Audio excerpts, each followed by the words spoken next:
It was a rainy Halloween night, and I was beyond exhausted. The day had been one of those endless slogs at work, the kind that drags on no matter how much you wish it wouldn't. And when I finally got home, I didn't even have time to relax.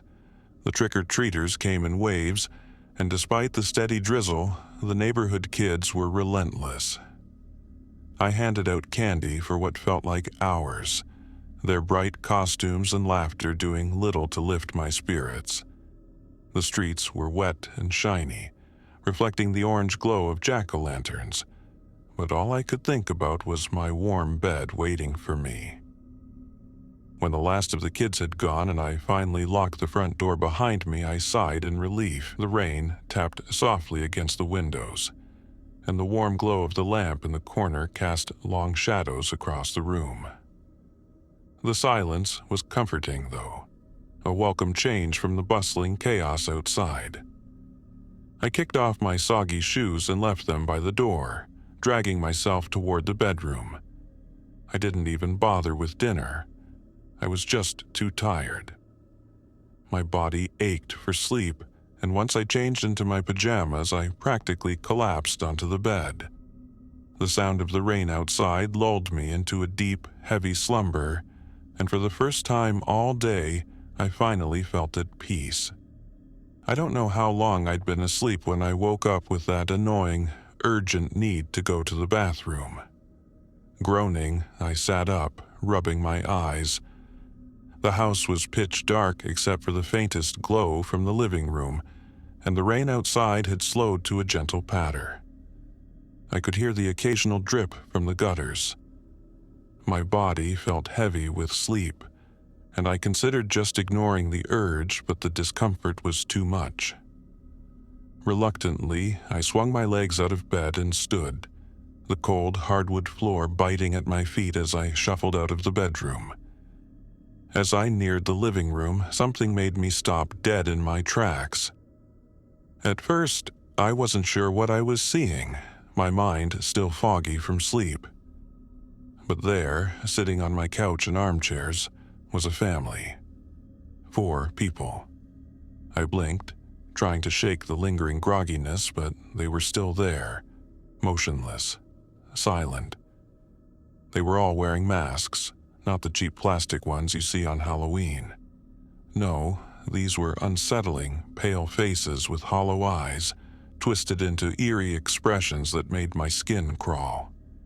My stomach churned as I realized these masks looked almost lifelike, but something about them was wrong. Too smooth, too blank. I hadn't seen them when I came home. Had they been hiding here the whole time? Panic began to creep up my spine, but I was frozen, my mind racing to make sense of what I was seeing. How had they gotten in? The door had been locked. My heart pounded as I stood there, my breath shallow. I wanted to scream, but the words wouldn't come.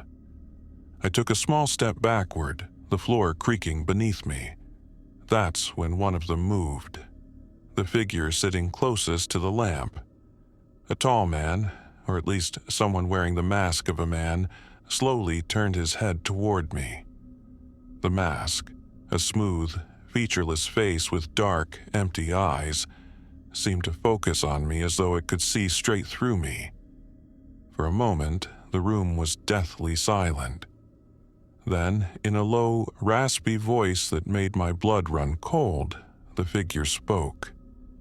"You should have stayed asleep." The words hit me like ice water, jolting me out of my paralysis. The room felt like it was closing in on me, the shadows growing darker, and the walls seemed to tighten. I stumbled backward, nearly tripping over my own feet, my heart hammering in my chest. The other figures on the couch and chairs turned their heads too, their masked faces slowly swiveling toward me in eerie unison, as though they were all linked by the same chilling force. Their blank eyes bore into me, watching as I backed away, my legs shaking. Every instinct in my body screamed at me to run, but I couldn't turn away from them. My mind was racing, trying to figure out if this was some kind of twisted Halloween prank or if I had somehow slipped into a nightmare.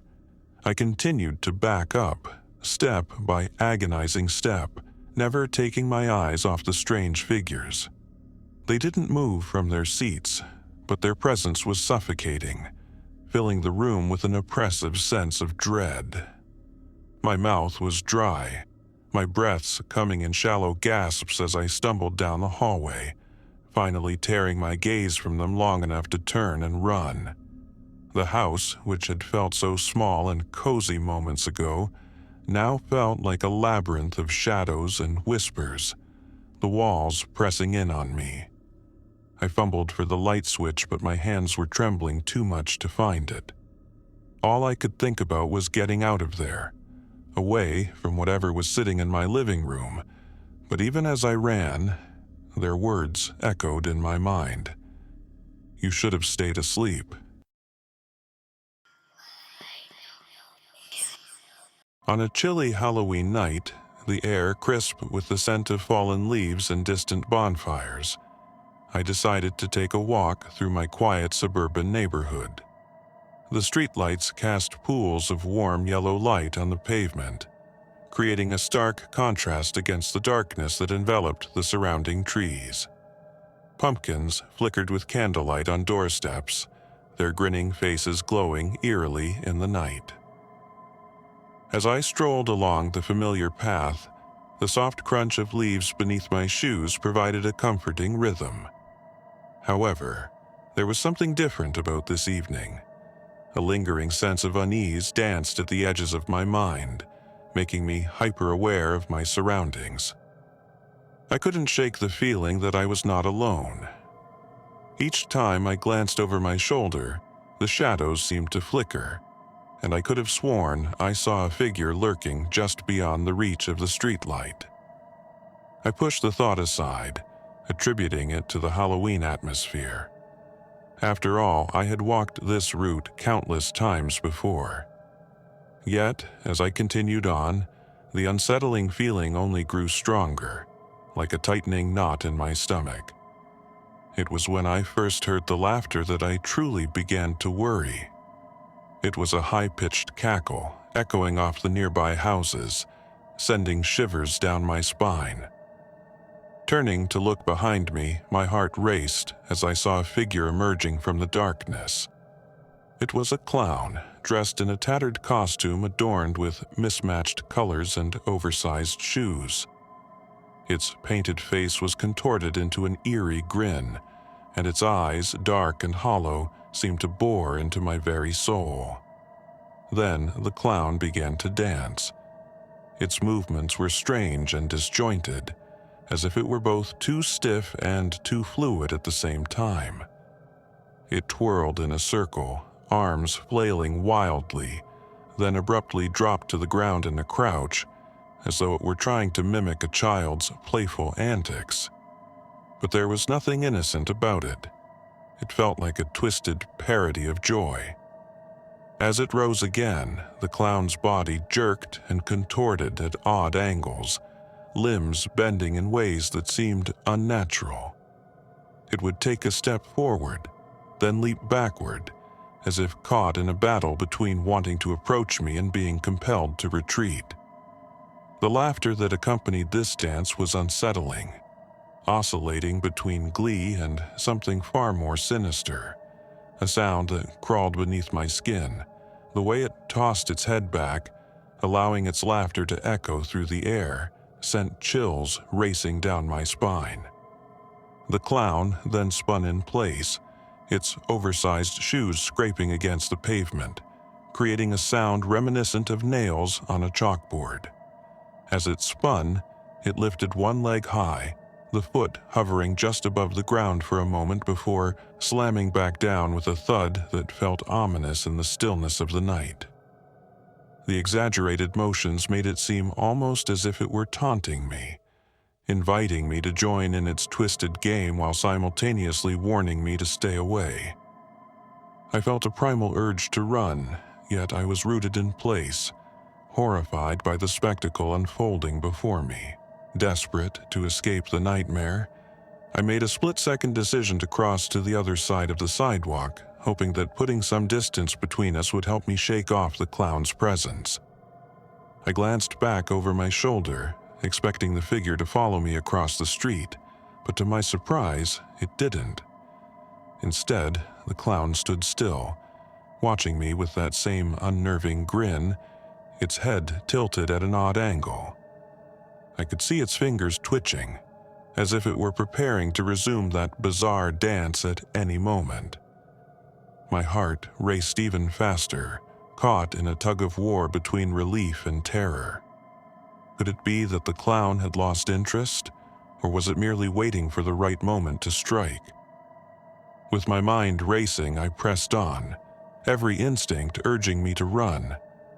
I glanced back once more, half expecting the clown to be closer, but to my astonishment it had vanished entirely. The absence of its laughter left an eerie silence in its wake, amplifying the sound of my own heartbeat. For a fleeting moment I felt a sense of relief wash over me, but it was quickly overshadowed by a nagging fear that the clown might still be lurking nearby, biding its time. The darkness felt heavier, as if it were pressing in around me, and the comforting glow of the streetlight seemed to diminish. As I reached the end of the block, I felt a strange compulsion to look back one last time. This time, I found myself standing alone beneath the flickering light of a street lamp, the night eerily quiet. My pulse pounded in my ears, and I half expected to see the clown reappear at any moment, its unsettling dance ready to resume.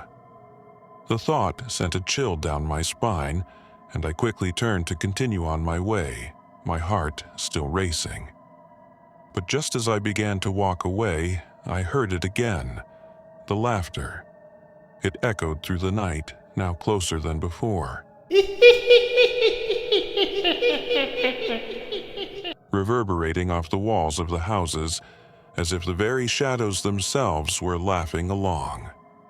My breath quickened, and I felt a rush of adrenaline as I broke into a sprint, desperate to escape the unseen presence behind me.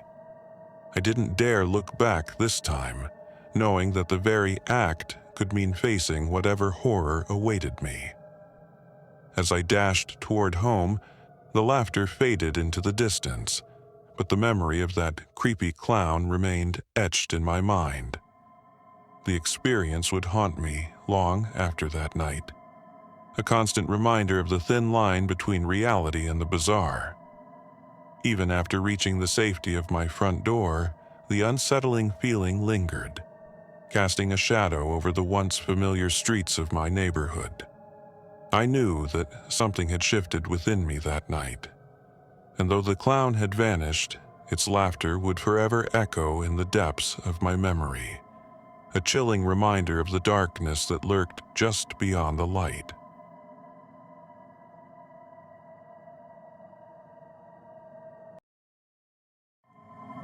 It was Halloween night, and the excitement in the air was almost tangible. The crisp autumn breeze rustled the leaves beneath our feet, carrying the faint scent of smoke from nearby bonfires. All around us, kids were running from house to house, their costumes illuminated by the soft glow of streetlights and flickering jack-o'-lanterns. I was out trick-or-treating with my two best friends, Sarah and Lily. Sarah was dressed as a witch, her black hat slightly askew, and Lily had the same idea, but wore a purple dress instead. I had gone as a skeleton, my mom having carefully painted my face with white and black makeup. We were in good spirits, laughing and joking as we made our way down the neighborhood streets, eager to fill our pillowcases with as much candy as we could carry. We'd been at it for over an hour, and our bags were getting heavy. Still, we were determined to hit every house on this side of the neighborhood before calling it a night. As we ventured farther, we found ourselves on a quieter street, one that wasn't as well lit as the others. The houses here were older, more spaced out, and the vibe was definitely different. There was a stillness to this part of the neighborhood that made the hair on the back of my neck prickle. I didn't say anything, though. After all, it was Halloween, and it was supposed to be spooky, right? We approached one of the last houses on the block, an old, dilapidated place that looked like it hadn't seen much care in years. The porch light flickered weakly, and the windows were dark, the curtains drawn. A couple of fake cobwebs had been lazily strung over the railing, but otherwise the house looked like it had been forgotten. I hesitated, glancing at Sarah and Lily, but they were already marching up the cracked walkway, determined to see if this place had any treats to offer. I followed, my gut telling me something was off, but not wanting to seem like a wimp. We knocked on the door, waiting for the usual friendly face with a bowl of candy. Instead, the door creaked open slowly, revealing a man standing in the shadows just inside. At first, I could barely make out his features, but as he stepped forward into the weak light from the porch, I felt a chill run down my spine. He was tall and thin, with greasy black hair that looked like it hadn't been washed in days. His skin had a pale, almost sickly hue, and his eyes, cold and piercing, were locked onto us with an unsettling intensity. He was wearing an old tattered jacket that hung loosely from his bony frame, and the corners of his mouth twisted into a smile that made my stomach churn. "Well, well, well," he said, his voice smooth yet somehow menacing. "Look at you three little trick-or-treaters." He leaned against the doorframe, his crooked smile widening as his gaze shifted between us. "Why don't you come inside?" he suggested, his voice dropping into a playful, almost teasing tone. "I've got something special for kids like you. Something much better than the candy they're handing out around here." I felt a wave of unease wash over me, and I could see the same look of uncertainty flicker across Sarah and Lily's faces. Sarah, being the bravest of the group, smiled nervously and shook her head. "No thanks, we're just looking for candy," she said, trying to keep the situation light. But the man didn't move from the door. Instead, his smile grew wider, more sinister. He leaned closer, his eyes narrowing as he spoke again, this time with a darker edge. "Oh, come on," he insisted. "It's Halloween. What's the harm in a little fun?" The way he said it sent a shiver down my spine, and I instinctively took a step back. My eyes darted to Sarah and Lily, who were both standing frozen in place, clearly as uncomfortable as I was. "We should go," I whispered under my breath, hoping they'd take the hint. Sarah nodded slightly, but before we could move, the man took a step forward, blocking our path off the porch. His smile had vanished, replaced by a look of cold calculation. "You're missing out," he said, his voice now a low growl. "Once you're inside, you won't want to leave." Panic surged through me, and I grabbed Sarah's arm, pulling her back gently but urgently.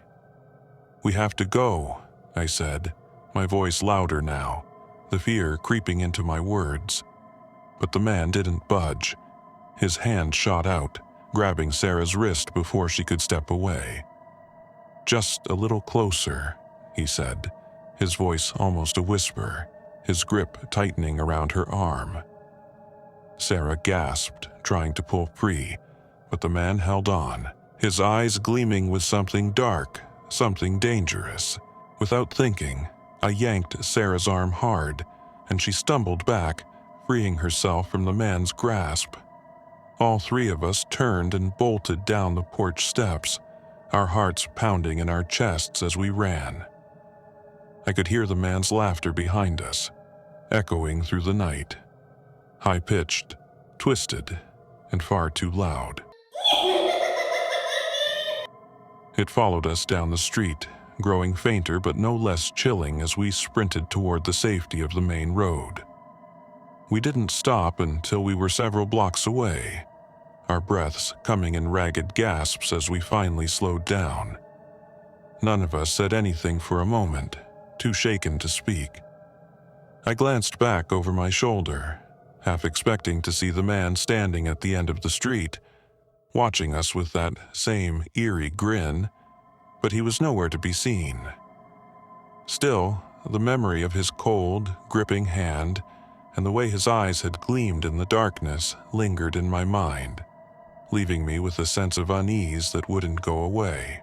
"I don't know what that was," Lily finally said, her voice trembling, "but we're never going back there." Sarah and I nodded in agreement, both too shaken to argue. We walked the rest of the way home in silence, the excitement of the night completely gone, replaced by a gnawing sense of fear that clung to us long after Halloween had ended. Even as I lay in bed that night, trying to shake off the lingering dread, I couldn't help but wonder what would have happened if we had stepped inside that house.